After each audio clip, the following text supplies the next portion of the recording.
Beleza, então agora a gente vai instalar o VS Code, o Rails, e também a gente vai testar a instalação, né? Testar o Rails funcionando, ok? Então a primeira coisa que a gente vai fazer é instalar o VS Code, ok? E para isso a gente vai baixar o VS Code e vai instalar uma extensão do WSL dentro do VS Code, ok? Então vamos lá. Então, primeira coisa, eu vou baixar aqui o VS Code, na verdade eu já fiz o download, então estou com ele aqui já o arquivo, né? Então vou só executar.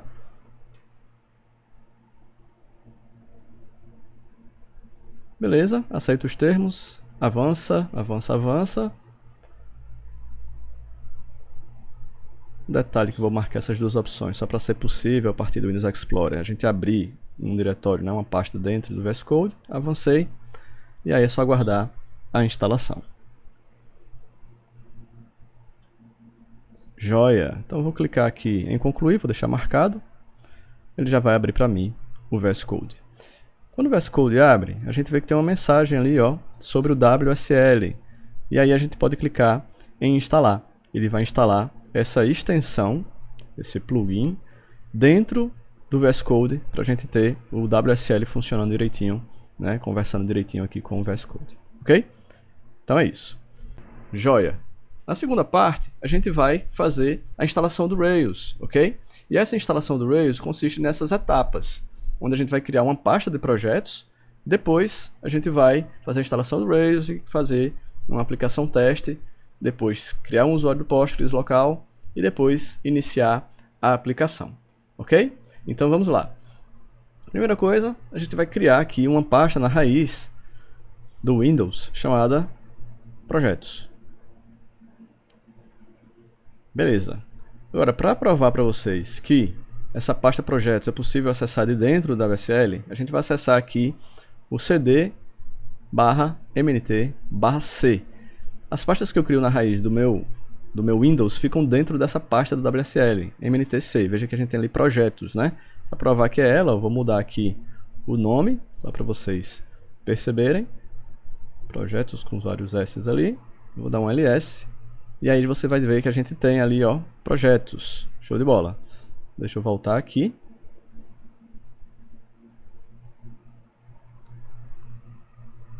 Joia.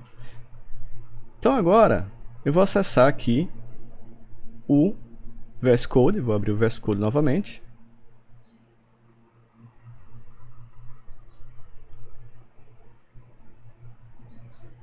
E vou trazer a pasta de projetos aqui para dentro, né? Podia clicar com o botão direito lá em projetos, mas enfim, dá no mesmo. É só arrastar a pasta projetos para cá, que ele vai, enfim, funcionar do mesmo jeito. Show. Ele pede para confiar nessa pasta, né? Então vamos confiar. Ok. E agora eu vou mostrar aqui o terminal, ok? Dentro do VS Code. A gente pode trabalhar com o terminal dentro do VS Code. Veja que o terminal ele mostra c:/projetos, né? E aí eu vou tentar fazer a instalação do Rails aqui, ó, gem install rails-v 707, que é a que a gente está utilizando, e vai ser dado um erro. Por quê? Porque esse terminal é o terminal do Windows, ok? É por isso que aparece c:/, ali, né? É o PowerShell. Então a gente precisa, a gente pode ver até aqui no canto, ó, PowerShell. A gente precisa usar o quê? O WSL. Então vou mudar aqui para o terminal do Ubuntu, WSL. Vamos mudar, veja que agora aparece, ó, mntc, né, como a gente tinha visto, projetos, show de bola. E aí agora a gente pode inclusive apagar, tirar o PowerShell dali para não atrapalhar. Agora sim, a gente consegue fazer a instalação, né? Vamos lá. Então gem install rails-v versão 707. E aí ele deve conseguir fazer a instalação do Rails. Vamos ver. Joia. Rails instalado. A gente vai agora fazer um teste criando uma aplicação Rails, tá? Então Rails new test app é o nome da nossa aplicação, menos database PostgreSQL, né? Que é o banco de dados que a gente vai utilizar por padrão aqui no Rails, tá?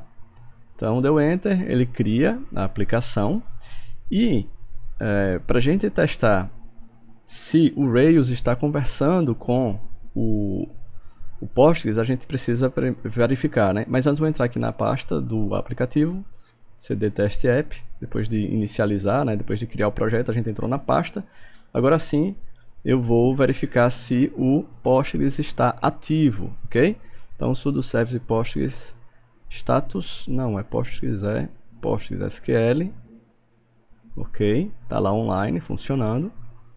E agora, eu vou criar um usuário dentro do Postgres, que vai ser com o mesmo nome que eu tenho agora de usuário da aplicação, que é Jackson, ok? Então, você vai colocar sudo -u Postgres create user -s, e aí eu vou utilizar essa variável de ambiente porque ele pega exatamente o nome do usuário atual.